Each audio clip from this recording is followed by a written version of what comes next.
मैं जाकिर नाइक के डैडी बड़े अरसे से बात करना चाह रहा हूँ। हाँ जी, हाँ जी। जल्दी हेलो। जल्दी sir, I am really sorry, मैंने सिर्फ 2 कॉलें ली हैं यार, 2 घंटे होने लगे हैं। हाँ हाँ सर, जी। ठीक है ठीक है ठीक है। कैसे हो सर? वैसे big fan of your sir. और हुँ, सर मेरे पास जैसे 2 पॉइंट है मेन। जैसे जाकिर नायक का एक टॉक था जिसमें वो अज्ञा सोफिया जो मॉस्क थी, अरे आई मीन उसको मॉस्क बनाई गई उसके ऊपर। और उसके बाद उसका एक दूसरा वीडियो था इस्लामाबाद में जब टेम्पल गिराया गया।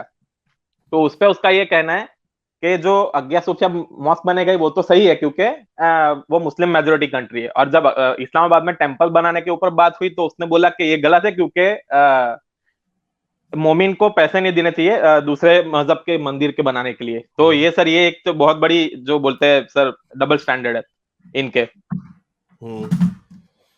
और हाँ, सर दूसरा। हुँ। यस सर, बोलिए बोलिए। नहीं, नहीं, सही बात है। ये डबल स्टैंडर्ड है इनके कि मैंने ये खबर शेयर की थी बहुत अरसा पहले कि इन्होंने इंडियन टैक्स पेयर से पैसे माँग रहे थे फॉर अ सब्सिडी ऑफ जो सब्सिडी हज वालों के लिए। यस पता यस। नहीं वो कितने 100 अरब रुपया थी या पता नहीं कितनी अच्छी खासी थी कि हमें ये सब्सिडी दी जाए, और जो कि इंडिया में दी जाती है। बंदा पूछे कि जो इंडियन 80% इंडियन पॉपुलेशन हिंदू है, और बाकी की अगर 82% बाकी के इधर-उधर के भी मिला लें, वो आपके हज को सब्सिडाइज कर रहे हैं कि आप जाके यात्रा कर लें, जो कि यूजलेस एक्सरसाइज है। उधर आप कहते हैं दोनों हाथ से ले लें, और इधर हमारे मुल्क में बड़े-बड़े जो इनलाइटेंड लोग जो हैं सपोजिटली, वो भी ये कहते हैं कि नहीं भी इनसे हिंदुओं ने अगर बनाना है, जो उनकी इनलाइटनमेंट यहाँ से शुरू होती है कि हम इजाजत देते हैं कि आपने मंदिर बनाना तो बना लें, लेकिन अपने पैसे से बनाएं। और जो सबसे नीचे वाले, जो सबसे कट्टर है, वो कहते हैं नहीं, हमें इजाजत भी नहीं देनी कि यहाँ पे मंदिर बनाए। तो ये है उनकी वेवलेंथ। सो सर ये वो जो हिपोक्रेसी है बहुत ज्यादा। बाबरी जो गिरी थी ना उसके ऊपर भी उसका ये था स्टेटमेंट के वो बहुत गलत हुआ।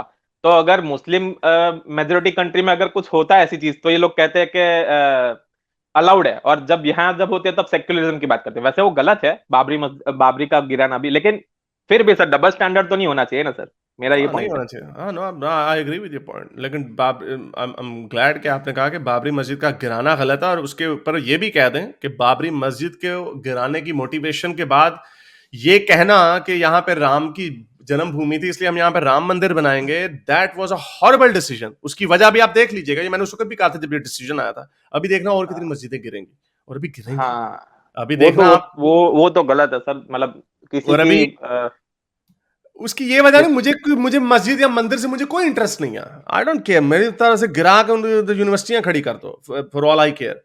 लेकिन मैं आपको ये कह रहा हूँ कि जो सोसाइटी का जो फैब्रिक होता है वो बड़ा बड़ा डेलिकेट होता है, उसको बड़ा केयरफुली चलाना पड़ता है। एक तो फिलोसॉफिकली ये बात गलत है कि भाई यहाँ पे आज से 1000 साल पहले ये था तो अब ये करेंगे। अच्छा जी, अब जानिए अगर आपने कहीं पे यूनिवर्सिटी खड़ी कर दी है किसी जगह पे, लेट्स जस्ट से वो यूनिवर्सिटी किसी ने किसी मस्जिद के ऊपर खड़ी कर दी थी, इमेजिन करें, तो क्या टुन्नी इस बात की इजाजत देंगे मुसलमानों को कि यूनिवर्सिटी गिरा दो और इधर वो कर दो? या नहीं टुन्नी नहीं। इस चीज की इजाजत देंगे अगर फर्ज करें मस्जिद के ऊपर मंदिर बनाया हुआ हो अब, तो क्या टुन्नी इस चीज की इजाजत देंगे मंदिर गिरा के यहाँ पे मस्जिद कर दो? कभी भी नहीं करेंगे, बिकॉज नहीं करेंगे, right. They are all hypocrites when it comes to them. तो चलें, बहुत शुक्रिया सर, सर थैंक यू। एक एक छोटा पॉइंट और भी था। जैसे ये जो सूरह नंबिया की जो आयत है ना जिसपे वो बोलते हैं बिग बिग बैंग बैंग। वाला जो चीज, या सर उसमें हेवन और अर्थ लिखा है। और जैसे हम साइंस के बिग बैंग थियरी को देखें तो उसमें हेवन का कोई मेंशन ही नहीं है। तो फिर सर ये भी तो कैसा बिग बैंग हुआ मतलब? नहीं, हेवन तो चलो वो कह देते हैं ना, लूसली इंटरप्रिटेशन है, वो कहते हैं स्पेस का मतलब हेवन है, जो स्पेस टाइम है वो उसको कह देते हैं, क्योंकि हेवन को स्काई को डिफाइन करना बड़ा मुश्किल है। लेकिन अर्थ तो थी ही नहीं, जो सबसे बड़ा आर्गुमेंट है, जो सबसे बड़ा आर्गुमेंट है, अर्थ तो थी ही नहीं, तो अर्थ कैसे सेपरेट हो गई हेवंस के तो सर साथ? वैसे हेवन भी तो उन लोग जन्ना को हेवन कहते हैं ना सर, तो फिर हाँ, वो यू कैसे राइट। एग्जिस्ट? हाँ हाँ, यू राइट। ये बड़ा बड़ा गंदा तरीका है इसको एक्सप्लेन करने का। बिग बैंग को आप एक लाइन में एक्सप्लेन कर सकते हैं, लेकिन उसमें हेवन और अर्थ के वर्ड को कोई भी बंदा बिग बैंग की जितनी मर्जी डेफिनेशन निकाल ले, कोई आपको हेवन और अर्थ बीच में नहीं घुसा और करके यही आएगा। पॉइंट पे अगर आप जाकिर नायक का टॉक देखेंगे ना सर, तो वो इसको तो एक्सेप्ट करता है कि हाँ बिग बैंग थियरी हम एक्सेप्ट करते हैं। और जब हाँ, ये वो जैसे इसलिए ये करता है, इवोल्यूशन। वो इसलिए उसको एक्सेप्ट करता है क्योंकि वो ये समझता है कि सूरह अंबिया की जो आयत है that proves the big bang.